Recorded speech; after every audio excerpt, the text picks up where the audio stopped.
André, eu tenho uma questão. Os números da economia estão aí meramente para serem estudados e analisados, ou existe uma interpretação a ser feita em cima desses números? Eu digo isso porque no debate, tanto Lula quanto Bolsonaro trazem números. E na visão de cada um, os números no meu mandato era melhor. Isso. Então o Bolsonaro fala que no mandato dele os números melhoraram, de não sei o que. Tudo, né? E o Lula fala que não, que piorou. E que ruim era no PT. E o Lula fala que no PT que era bom. Como que dá pra fazer essa interpretação? Não é só um número jogado ali? Como não. funciona isso? Bom, os números eles são coletados, né? Então já dizia o velho Einstein que sem teoria você não tem análise de dados. Porque é a teoria que te diz o que colher de dado. Então vamos pensar assim, olha, eu tô olhando para a economia. Como é que eu defino que dado eu vou tirar da realidade para jogar lá no IBGE? Eu tenho que ter uma teoria que me diz o que eu tenho que ler da realidade, certo? Porque tem um monte de coisa acontecendo, a realidade é multifatorial, porrada de eventos, estímulos, acidentes, mas tem tendências ali. Por exemplo, pegar o cara que faz investimento. Ele olha o mercado é uma zorra. Porrada de coisa aparecendo, informação, tal. O que ele tem que fazer? Você tem o cara que é o analista de gráfico, ele fala assim, não, a reta, ela tá me dizendo uma estrutura que ninguém tá vendo. Isso. Né? Então ele tá vendo, ó, tem uns acidentes aqui atrapalhando, gerando ruído, mas eu vou tirar um sinal disso aqui, dessa reta. Aí a reta sobe, bate a barreira do teto e não sei o que e tal. E aí ele fala, ó, compra ou vende e tal. Eu tento fazer isso com Bitcoin, só me dou mal. Isso. Então, eu sou professor de economia financeira. Eu estudo finanças, efetivamente como os economistas analisam finanças. E, em geral, na economia, na academia, isso é visto quase como astrologia. Sim, de vez em quando dá certo. Se você pegar os signos, vai parecer realmente que você se encaixa naqueles signos. 50% das vezes vai dar certo. Agora, você usa a astrologia para prever como o cara vai reagir a uma frase sua? Não dá, né? Porque justamente é muito vago aquilo, tem muita variância. Então, a pessoa em geral fala assim, essa análise gráfica, vez por outra ela dá certo, mas ela talvez tão errática quanto, né, o próprio mercado. Mas enfim, o que é isso? Como é que você vai ler isso da realidade com esse monte de coisa correndo? Então o que acontece no debate presidencial? Todo mundo vai olhar para o seu governo e ninguém tá ali fazendo ciência, certo? É propaganda, né? Exato, não são acadêmicos, são caras fazendo pitches, né? Como diz o pessoal dos coaches, né? Então eu tô vendendo algo. Então, eu não vou chegar lá e falar assim, então, cara, a pobreza no meu governo foi uma merda. Cara, aumentou muito a pobreza. Pô, eu não consegui fazer nada. Tá um monte de gente morrendo de fome. Foi mal. Ia ser bom se fazer assim. Ia ser maravilhoso. Entendeu? Isso é um debate acadêmico. E ocorre muito, eu que sou um acadêmico, que fui para as redes sociais, eu tô lá tentando oferecer um mínimo de rigor, porque muitas vezes é difícil de você simplificar uma mensagem com um rigor que é típico da academia.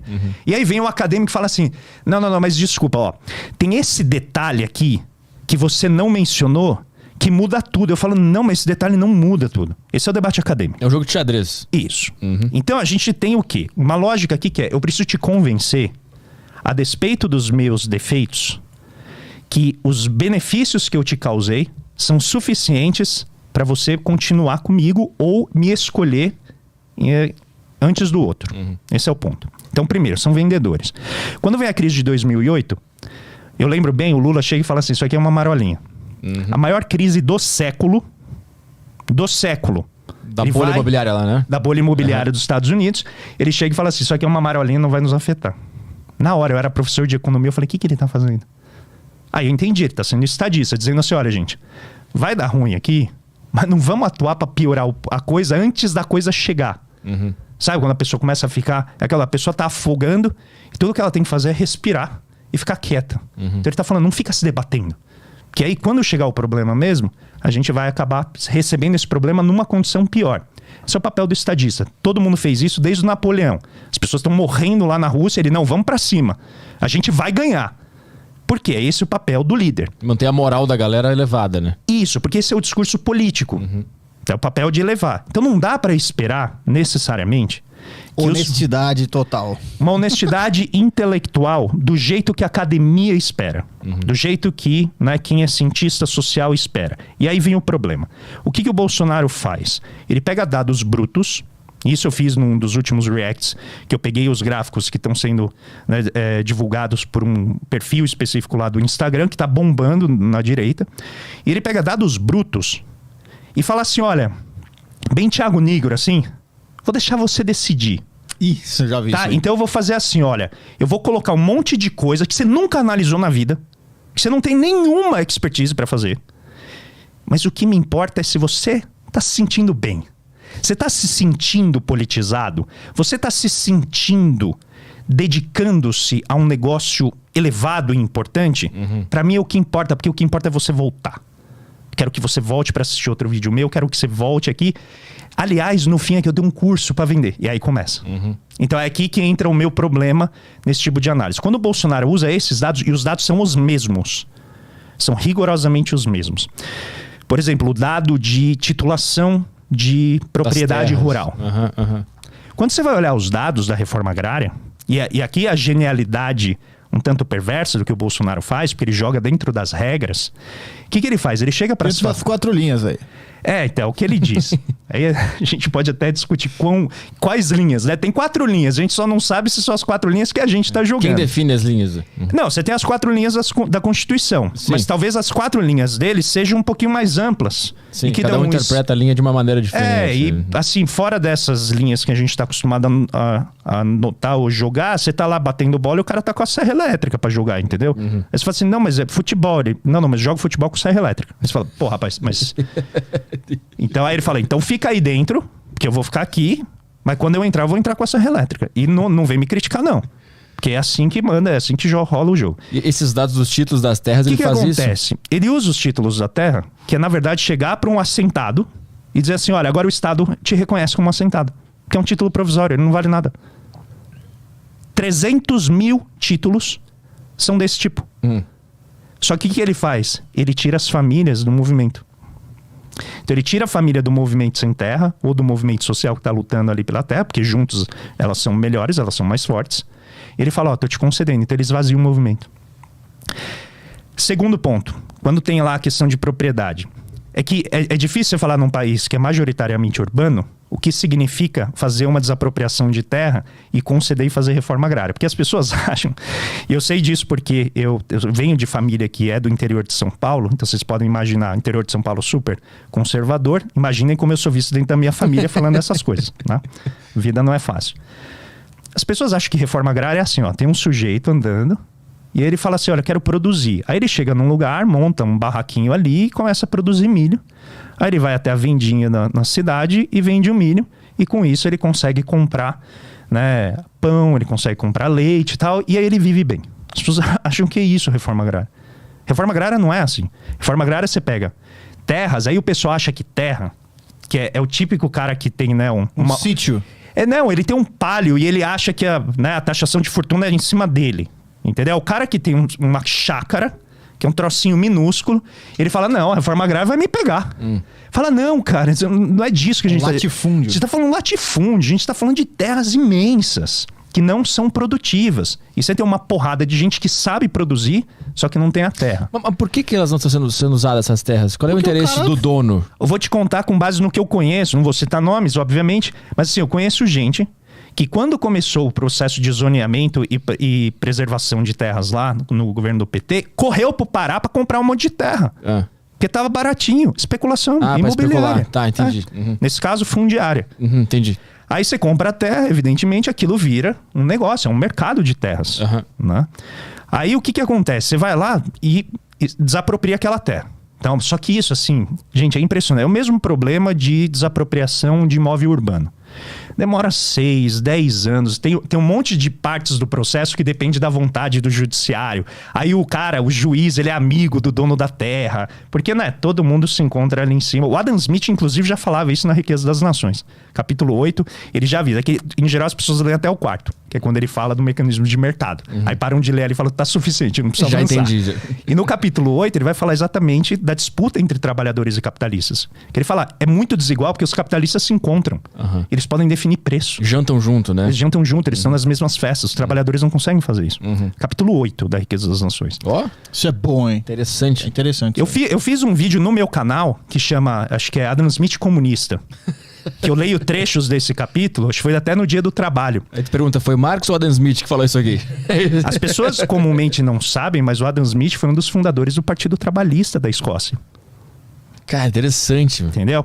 Por isso, esse é o liberal. Esse é o liberal clássico que eu estudo. Aham. Entendeu? O cara que tá olhando... O Adam Smith tem um livro que chama Teorias dos Sentimentos Morais, em que ele tá falando, a gente tem que se preocupar com os seres humanos. Não dá pra ter uma economia que não olhe pro ser humano. Baseado só no lucro, né? Uhum. Isso é o Adam Smith. Mas beleza, voltamos. Então, você tem lá, você desapropriou a terra. Aí você não pode só jogar o cara lá. O cara não tem instrumento de produção. O cara não tem instrumento de distribuição. Então, quando você desapropria, o Estado tem que entrar fazendo obra de infraestrutura. Porque às vezes você está numa propriedade que ela é tão grande que ela está a 50 quilômetros de qualquer infraestrutura urbana. Uma coisa simples de geografia. As pessoas, em geral, acham que município é só a sede do município, que é onde as pessoas moram. O município ele tem uma área. Uhum. Então, às vezes, você tem a zona rural dentro da área do município, que é a jurisdição do município. Então, às vezes, a pessoa está tão longe do centro, ela não tem como levar a produção dela. Fica uma terra lá sem conseguir fazer nada. É uma terra virgem que não tem estrutura humana. E essa atitude do Bolsonaro de dar essas posses de terra foi isso. Só deu e acabou. Ele chega, a família tá lá, tem um monte de condições e tal. E ele chega e fala, olha, eu reconheço, o Estado te reconhece como uma pessoa que usa a terra e agora você está aqui no cadastro, como uma pessoa assentada. Agora se vira. Isso. Só que a hora que você vai ver, financiamento da agricultura familiar, mergulha. Infraestrutura oferecida para essas desapropriações, zero. Porque ele está diminuindo gasto em tudo. A gente está no menor gasto histórico de infraestrutura. Mas isso não é com aquele argumento de desinchar o Estado? Isso. É, né? Exato. E aí que as pessoas vão se virar sozinhas de acordo com essa visão liberal moderna. E aí tem esse problema. Como é que você chega para uma pessoa, tá com a família dela, lá no interior do Pará, você fala assim, então, agora eu te dei a terra.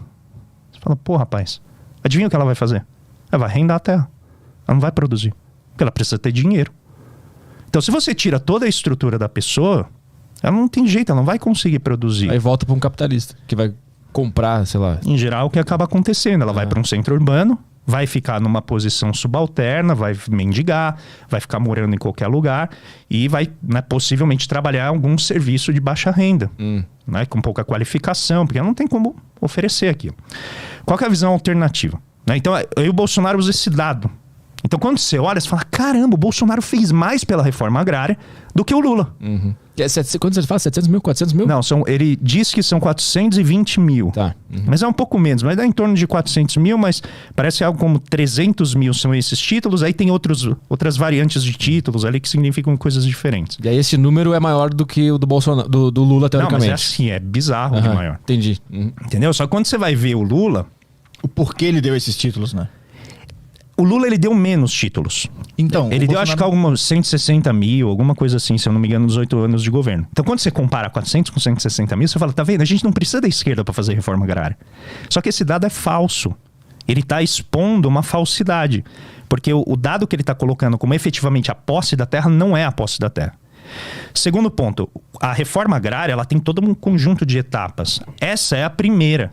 É que o Estado fala assim, ó, te reconheci que você está aqui, que você precisa de terra para produzir. É isso. Aí você tem as outras, que é como que vai ser o uso da terra, se vai ter investimento em infraestrutura, você tem que ter crédito familiar para agricultura familiar, você tem que ter crédito para eles comprarem tratores, para eles comprarem o cara entrar no jogo, né? É. Uhum. E aí depois você começa a estruturar a rede de distribuição. Porque o cara produz, então você pega um assentamento do MST, eles montam a rede de distribuição.